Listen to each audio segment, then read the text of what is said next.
March 17th, 1873. St. Patrick's Day. The residents of Carlow, Ireland awakened to find the Brennan Coaching Inn stables reduced to smoldering ash. 12 horses burned alive, their screams echoing through the town until dawn. But it's what Fire Marshal Thomas Wickham discovers in the rubble that turns his blood cold. A human skeleton, shackled to the center support beam with iron chains. The padlock is still fastened. Someone had been locked inside while the building burned. The official record would list it as an accidental fire caused by an overturned lantern. The death would be attributed to Michael Doherty, a coachman who allegedly died attempting to rescue the horses. The case would be closed within 48 hours. But the truth was far more terrifying. Before we uncover the truth about the Carlow Coaching Inn fire and the man who burned alive behind locked doors, make sure to subscribe to the Silent Abbey and ring that notification bell. We bring you the darkest, most forgotten chapters of history that others are afraid to tell. And let us know in the comments, where are you watching from? We love hearing from our community of mystery seekers around the world. Now let's step back into the Ireland of 1873, where economic desperation and class warfare would culminate in an act of revenge that shocked a nation. Ireland in 1873 existed in a state of simmering tension that had been building for centuries. The Great Famine of the 1840s had decimated the population, killing over 1 million people and forcing another million to emigrate. Those who remained lived under a brutal system of absentee English landlords who owned vast estates while Irish tenant farmers worked the land for subsistence wages. Carlow, a market town in the southeastern province of Leinster, served as a crucial transportation hub during this era. Positioned along the River Barrow, it connected Dublin to the southern counties, making it an essential stop for coaching inns that serviced the mail coaches, cargo transport, and wealthy travelers moving between cities.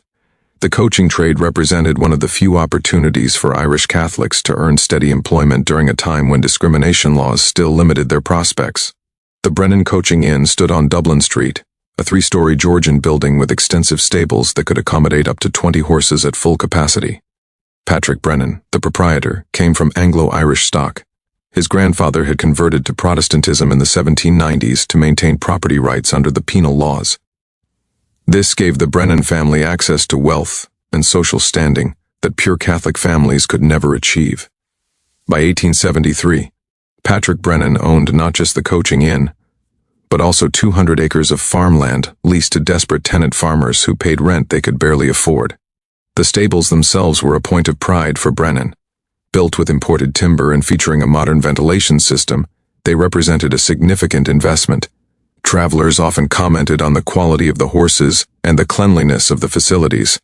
Brennan employed 6 full-time grooms and stable hands, paying them wages that were standard for the time, which is to say, barely enough to survive. Among these employees was Michael Doherty, a 43-year-old coachman who had worked at the Brennan Inn for nearly 18 years.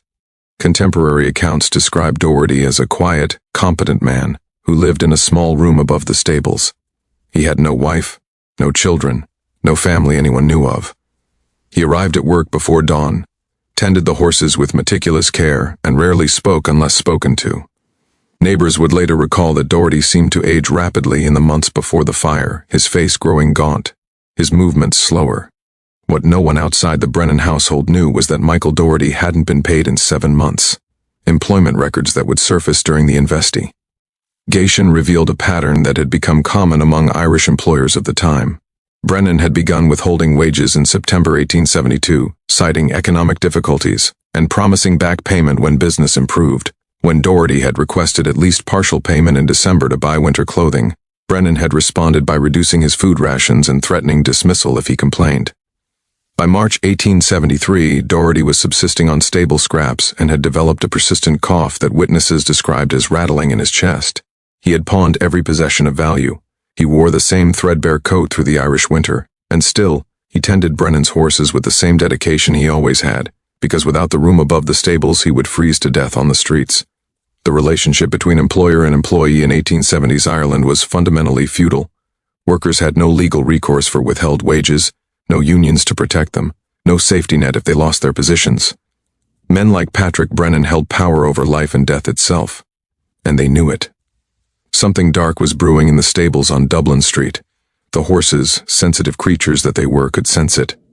The first documented incident occurred on February 3, 1873, when a delivery driver named Seamus O'Connor arrived at the Coaching Inn just before sunset. In his testimony to the Royal Irish Constabulary, O'Connor reported that as he approached the stables, he heard what he initially thought was an argument. Two voices, one raised and threatening, one responding in low, measured tones.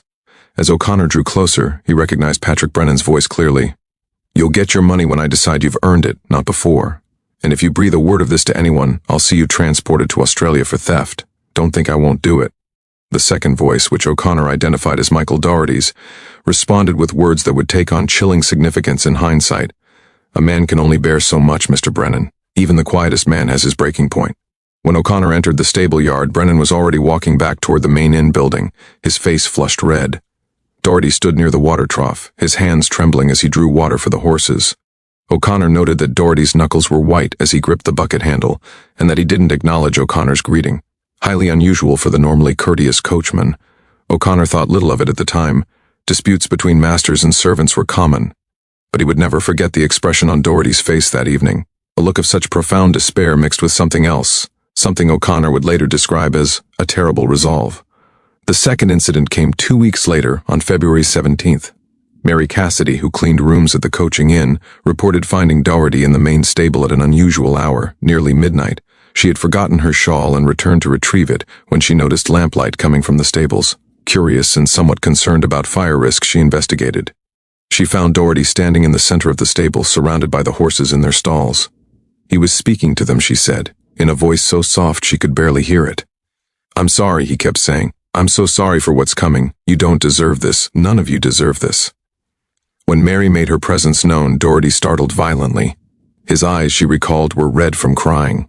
He told her he was checking on a mare he thought might be colicking, and that she should go home. It was late. But Mary noticed something that disturbed her deeply. Doherty had been crying, yes, but he was also smiling. A strange, broken smile that didn't reach his eyes. It was the smile of a man who'd made peace with something terrible, Mary would tell investigators. "I've seen that look before, on my uncle's face, the D.I. before he drowned himself in the River Barrow."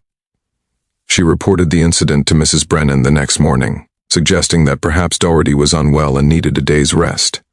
Mrs. Brennan dismissed her concerns with a wave of her hand. "The man's dramatic tendencies are his own concern," she said. "As long as he tends the horses, his melancholy is irrelevant." The third incident was witnessed by multiple people and created enough concern that Father Declan Murphy, the local Catholic priest, attempted to intervene. On March 3rd, during the busy Sunday market day, Patrick Brennan and Michael Doherty had a confrontation in the stable yard that dozens of people observed. Brennan had apparently discovered that Doherty had been feeding an extra portion of oats to one of the carriage horses, a 6-year-old gelding named Fergus, who had been showing signs of malnutrition. Brennan, in front of market-goers, coach passengers, and other employees, dragged Doherty out of the stables by his collar and threw him into the muddy yard. "You thieving papist!" Brennan screamed, using a slur that made several witnesses flinch. "Those oats cost money you clearly don't value since you're stealing from me after I've been charitable enough to keep you employed." Doherty stood slowly, mud dripping from his tattered coat. According to 7 separate witness statements, he spoke only one sentence in response. "You'll pay for every penny you've stolen from me, Mr. Brennan, in this life or the next." The crowd fell silent. In Irish Catholic culture, such statements carried weight. They sounded less like threats and more like prophecies. Father Murphy, who had been blessing market goods nearby, immediately approached and asked to speak with both men privately. Brennan refused, stating that he didn't take counsel from priests regarding his business affairs. Doherty simply walked back into the stables without another word. Father Murphy would later attempt to visit Doherty twice in the following week, concerned about the man's spiritual state, but each time Doherty claimed to be too busy with work. The priest noted that Doherty seemed to have lost considerable weight, and that his cough had worsened to the point where he could barely speak without wheezing. "I asked him if he had any family I could contact," Father Murphy testified. "He told me he had no one, that he'd been alone his whole life and would die alone. I asked him not to speak of death, but he just smiled that same sad smile and said death was the only employer who paid every man equally." The fourth and final incident occurred on March 15th, just 2 days before the fire. James Brennan, Patrick's 16-year-old son, reported that he had caught Doherty standing outside the main inn in the middle of the night, staring up at the family's bedrooms. When James challenged him, asking what he was doing, Doherty allegedly said, "Just making sure I know which windows are which. Wouldn't want any mistakes." James, unnerved, reported this to his father the next morning. Patrick Brennan's response was to inform Doherty that he was fired, effective immediately, and that he had until the end of the week to vacate his room above the stables. No back wages would be paid. Brennan claimed Doherty's threatening behavior justified the dismissal without compensation. Doherty's response was calm, almost eerily so. "I'll be gone before then, sir, you have my word." March 16th passed without incident. Doherty performed his duties as always, feeding the horses, mucking out stalls, checking the coach harnesses. Several employees noted that he seemed almost peaceful, that the tension that had marked his movements for months had disappeared. He was humming, one groom recalled, old Irish tunes that had been popular decades ago.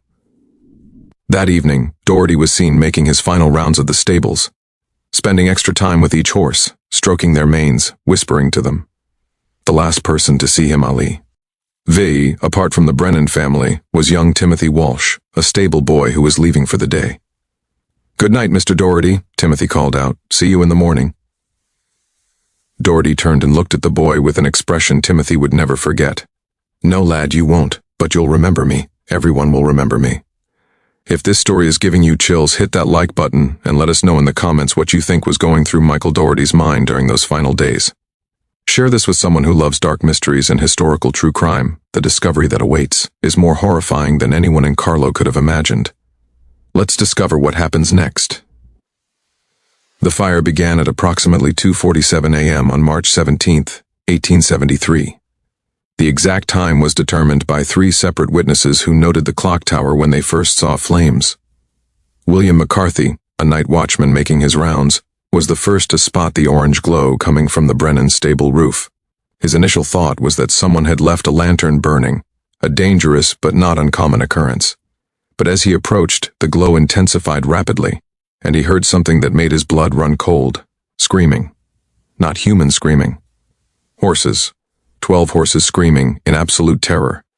McCarthy ran toward the stables, joined quickly by other residents awakened by the noise. What they found was a vision of hell. The entire stable structure was engulfed in flames that seemed to be burning with unnatural intensity. The heat was so severe that people couldn't approach within 30 feet of the building. And through the roar of the fire, those horses continued screaming, a sound that everyone present would describe as the most horrific thing they'd ever heard. "Horses scream different when they're burning," McCarthy told investigators. "It's not like any other sound in creation. It's almost human, but worse somehow. Like they're begging for help in a language we can almost understand." Multiple witnesses attempted to open the stable doors to release the horses, but they found all entrances locked from the outside.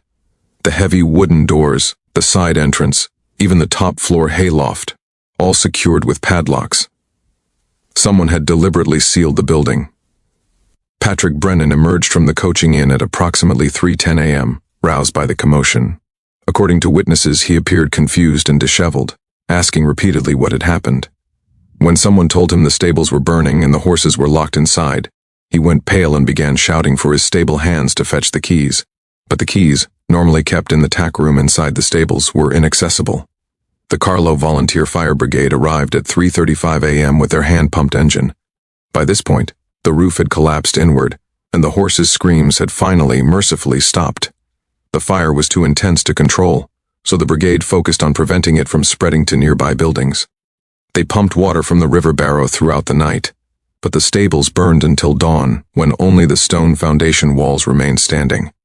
At first light, Fire Marshal Thomas Wickham began his investigation of the ruins. The heat had been so intense that the stone walls had cracked, and metal tools had melted into grotesque shapes. Wickham, a veteran of 23 years, had investigated countless fires, but he would later state that the Carlow stable fire exhibited characteristics he'd never seen before. The burn pattern was wrong, he explained in his official report. A normal stable fire starts in one location and spreads. This fire appeared to have started in multiple places simultaneously, near the doors, in the center of the structure, and in the hay storage area. Someone had planned this very carefully. It was during the examination of the central area, where the roof's main support beam had fallen, that Wickham made the discovery that Ends formed this from a tragic fire into a murder investigation. Buried under collapsed timber and ash, he found human remains. The skeleton was largely intact, positioned upright against what remained of the central support beam. But what made Wickham's hands shake as he carefully brushed away ash was what he found next. Iron shackles around both wrists, connected by a chain that was still fastened to a metal ring in the beam. The padlock securing the chains was closed and undamaged by the fire. Someone had chained a human being to the center of the stable before setting it ablaze. Dr. Edmund Hayes, the county coroner, arrived at 8:15 a.m. to examine the remains. His initial assessment, documented in meticulous detail, provides a clinical portrait of horror. The body had been secured approximately 4 feet from the ground, forcing the victim to stand throughout the fire. The shackles showed evidence of desperate struggle. The metal had cut deep grooves into the wrist bones where the victim had tried to pull free. The hands themselves were clenched into fists, the finger bones still curved in position, suggesting the person had died grasping the chains. Most tellingly, the skull was tilted back at an unnatural angle, the jaw open wide. Dr. Hayes noted this indicated the victim had likely died from smoke inhalation before the flames consumed them. A small mercy, perhaps, though the terror they experienced while choking on smoke, hearing the horses scream around them, knowing they would burn alive, was impossible to comprehend. The dental structure and bone size suggest an adult male, likely between 40 and 50 years of age, Dr. Hayes documented. Evidence of healed fractures in the ribs and malnutrition indicators in the long bones suggest someone who had engaged in manual labor and suffered periods of inadequate food intake. This was a poor man, a working man. The identification came quickly. Michael Doherty was the only person unaccounted for. His small room above the stables, the room he'd been given 1 week to vacate, had also burned. When investigators searched through what remained of his possessions, they found almost nothing: a spare shirt, a broken pocket watch, a small tin box containing 3 letters from a sister who had emigrated to America in 1851 and died of cholera in 1852. 22 years of life, reduced to ash. But they also found something else, something that would prove crucial to understanding what happened that night. Hidden beneath a loose floorboard in Doherty's room, protected by chance from the fire, was a letter. Written in Doherty's hand, dated March 16, 1873, the day before the fire. The letter was addressed to no one. It simply began, "Let this stand as my testimony." The investigation into the Carlow Coaching Inn fire became one of the most controversial cases in 1870s Ireland, exposing the brutal realities of class division and the justice system's fundamental bias toward the wealthy. Michael Doherty's letter, preserved from the flames, contained 19 pages of meticulous documentation. In cramped handwriting, Doherty had recorded every day of unpaid wages, every promise Patrick Brennan had broken, every threat Brennan had made. He documented beatings, wage theft, the deliberate withholding of food rations during winter. He described other workers who had suffered similar fates, men fired without pay, workers injured on the job and dismissed without compensation, even one man who had disappeared after demanding back wages, whose body was later found in the River Barrow, but whose death was ruled an accidental drowning. The letter ended with words that would be quoted in Irish newspapers for months afterward. "I have decided to take what is owed to me in the only currency men like Patrick Brennan understand: suffering. Let him lose what he values most. Let him hear his precious horses scream as I have screamed inside, silent and unheard for 18 years. Let him know what it means to everything taken from you. I go to my death willing, choosing the time and manner of my end, rather than freezing in a gutter at his convenience. If there is a God, he will judge between us. If there is not, at least I will die knowing I showed Patrick Brennan that even the quietest man can roar." The letter was immediately seized by the Royal Irish Constabulary, and a peculiar thing happened. It went missing from evidence for 3 weeks, reappearing only after a copy had been leaked to the Irish nationalist newspaper, the Freeman's Journal, which published it in full. The public reaction was explosive. While many condemned Doherty's actions as murder of the horses, after all, were innocent, others saw him as a martyr to Ireland's oppressed working class. Pamphlets appeared on Dublin streets calling him the Stable Saint and Doherty the Just. Protests erupted outside the rebuilt Brennan Coaching Inn.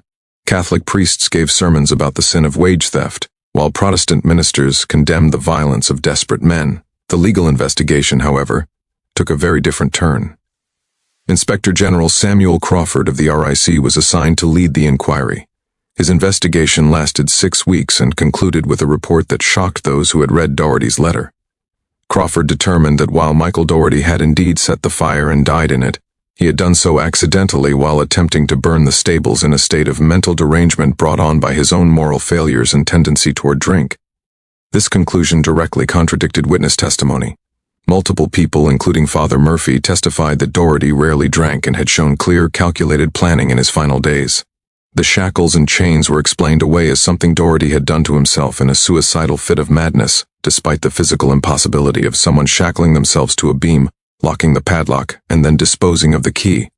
No key was ever found in the ruins. Patrick Brennan was called to testify at a coroner's inquest but was never charged with any crime related to wage theft or Doherty's working conditions. His testimony painted a picture of Doherty as an unstable, ungrateful employee who had been paid fairly and treated with Christian charity despite his difficult nature. When confronted with Doherty's documented letter, Brennan's solicitor argued it was the delusional fantasy of a disturbed mind, and that no corroborating evidence existed of wage theft. The fact that Brennan kept no formal employment records, a violation of labor laws even then, was attributed to informal business practices common to coaching inns, rather than deliberate obfuscation. The inquest returned a verdict of death by misadventure. Doherty had accidentally killed himself while attempting to commit arson. The 12 horses were valued at $840, and Brennan filed an insurance claim for their loss, which was paid in full. He rebuilt the stables within 4 months, using some of the insurance money. Business continued largely uninterrupted, but someone in Carlow knew the truth, and that someone had been in the stable yard the night of March 16th. 3 months after the fire, an anonymous package arrived at the offices of the Freeman's Journal. Inside was a padlock key and a sworn affidavit from someone who signed themselves only as a witness to justice. The affidavit described seeing 2 figures in the stable yard at approximately 2:15 a.m. on March 17th, 30 minutes before the fire started. One was Michael Doherty, standing calmly near the stable doors. The other was Patrick Brennan. According to this witness, they heard Brennan say, "You wanted payment? Here's your payment, a warm place to sleep forever. Let's see you demand wages from hell." The witness claimed Brennan had discovered Doherty preparing to burn the stables and, rather than stop him or call for help, had seen an opportunity. He had offered Doherty a choice: face transportation to Australia for attempted arson, or finish what you started with Brennan's help ensuring poetic justice. Brennan had provided the chains, the padlock, and had personally secured Doherty to the beam after Doherty, broken and defeated, had agreed to a death that would at least ruin Brennan financially. But Brennan, the witness claimed, had already filed increased insurance on the horses just 2 weeks earlier. He would lose nothing. He would profit from murder. The witness described Brennan locking each stable door from the outside, checking each padlock carefully, then walking calmly back to the coaching inn. They claimed Brennan had paused at his bedroom window, waiting until he saw the first flames before returning to bed. His disheveled appearance when he emerged was theater. The key included in the package fit the padlock found with Doherty's remains perfectly. The RIC declared the affidavit an obvious fabrication by Irish nationalist agitators and refused to reopen the investigation. The key was dismissed as something that could have been copied from any similar padlock. No charges were ever filed against Patrick Brennan. He lived until 1891, dying of a stroke at age 67. His obituary in the Carlow Sentinel praised him as a pillar of the business community and made no mention of the 1873 fire. But in the decades following the fire, the Brennan Coaching Inn developed a reputation that no amount of prosperity could erase. Employees refused to work in the rebuilt stables alone, claiming they heard horses screaming when no horses were present. 3 different stable hands quit within the first year, all reporting the same phenomenon: the smell of smoke and the sound of chains rattling in the night. By 1885, the coaching trade was declining anyway as railways expanded. Brennan's son James sold the property in 1893, and it changed hands 4 more times before being demolished in 1922 during the Irish Civil War, when it was used as a barricade position. The site remained empty until 1967, when a modern petrol station was built on the location. Workers during construction reported finding bones buried in the foundation. Horse bones, dozens of them, showing signs of extreme heat exposure. They also found fragments of iron chain. The bones were reburied elsewhere. The chains disappeared into someone's private collection. The Carlow Coaching Inn fire represents more than a single tragedy. It illuminates the systemic violence that defined labor relations in 19th century Ireland and throughout the industrial world. Michael Doherty's death was horrific, but it was the culmination of thousands of smaller deaths, the grinding erasure of human dignity that economic exploitation enables. The case did, however, contribute to growing pressure for labor reform in Ireland.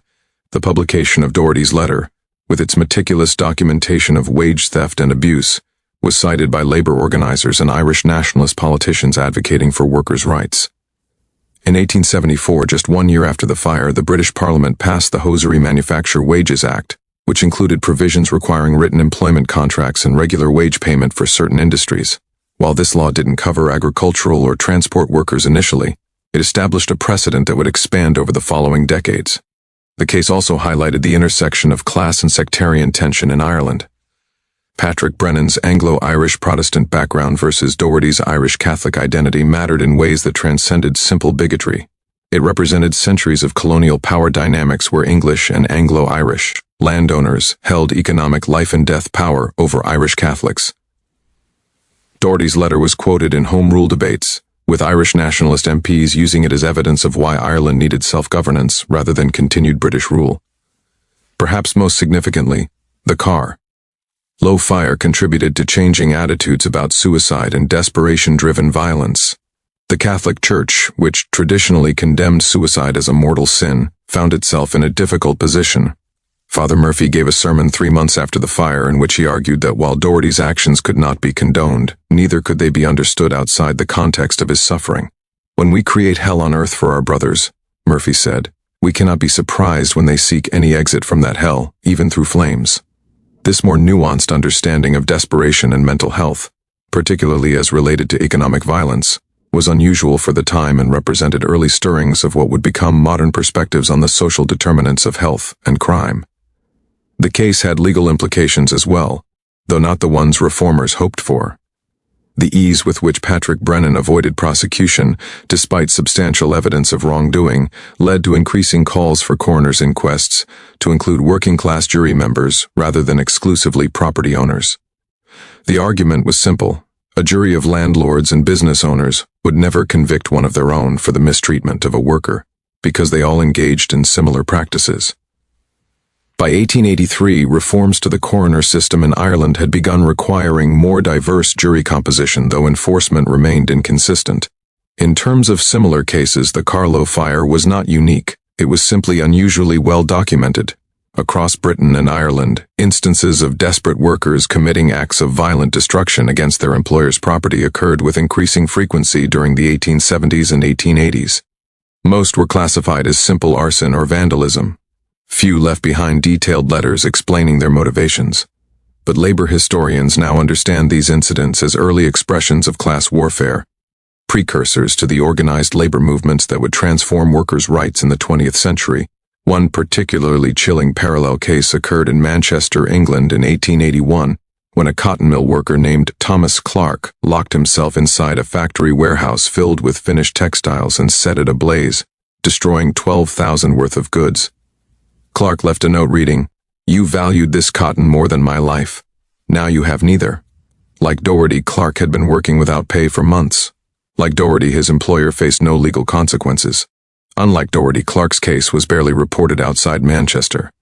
The psychological implications of the Carlow case fascinated early psychologists and sociologists studying poverty's effects on mental health. Doherty's methodical planning, his apparent peace in his final days after making his decision, and his concern for the horses even while planning their deaths, painted a picture of someone experiencing what we might now recognize as a complex trauma response. He wasn't simply mad or evil. He was a human being pushed beyond his capacity to endure, who chose to end his suffering in a way that would make his oppressor suffer too. This understanding, that seemingly irrational violence often has a horrible rationality when viewed through the lens of sustained oppression, would influence early 20th century labor movement's approaches to addressing worker grievances before they escalated to violence. For the town of Carlow itself, the fire left lasting scars. The community was divided between those who saw Doherty as a murderer of innocent animals and those who saw him as a victim driven to desperation. This division often fell along class and religious lines, with working-class Catholics more sympathetic to Doherty's position and wealthy Protestants viewing him as a dangerous criminal. The Brennan family never fully recovered their social standing, despite Patrick's legal victory. Whispers about what really happened persisted for generations. James Brennan, Pat, Rick's son, eventually emigrated to Canada in 1899, reportedly unable to escape his father's reputation. The family line in Ireland ended with him. Most profoundly, the case forces us to confront an uncomfortable truth about human nature and justice. Michael Doherty was likely both victim and perpetrator. A man so degraded by economic exploitation that he chose to commit an act of horrific cruelty against innocent animals to punish the person who had exploited him. Patrick Brennan was likely both a murderer and a victim of a system that had taught him workers were disposable resources to be used and discarded. Neither man was simply good or evil. Both were products of a society that valued property over people, profit over dignity, and economic hierarchy over human life. The 12 horses that died screaming in those flames remain the case's most tragic victims, creatures who had no stake in human conflicts over money and power, who simply suffered because they had the misfortune to be valuable property in a battle between desperate men. What do you think drove Michael Doherty to such an extreme act? Was it justice, revenge, or simply the final expression of a man who had nothing left to lose? And what about Patrick Brennan? Was he a calculating murderer who saw an opportunity, or simply a product of his time's casual cruelty toward the working poor? Leave your theories in the comments below. Do you think Doherty's ghost truly haunts the site where the stables once stood, or are those stories just the town's way of processing an unbearable truth? Subscribe to the Silent Abbey for more lost chapters of history that reveal the darkness lurking beneath society's surface. These stories aren't just about the past, they're about the systems of power and exploitation that still shape our world today. Ring that notification bell so you never miss our next investigation into the crimes that history tried to forget. And remember, every building we pass, every street corner, every piece of land has stories buried beneath it. Stories of people who suffered, who fought, who died in ways both tragic and terrible. Their voices echo still, if we're willing to listen. See you in the next video, where we'll uncover another dark truth hiding in history's shadows. Until then, remember, the past is never really past,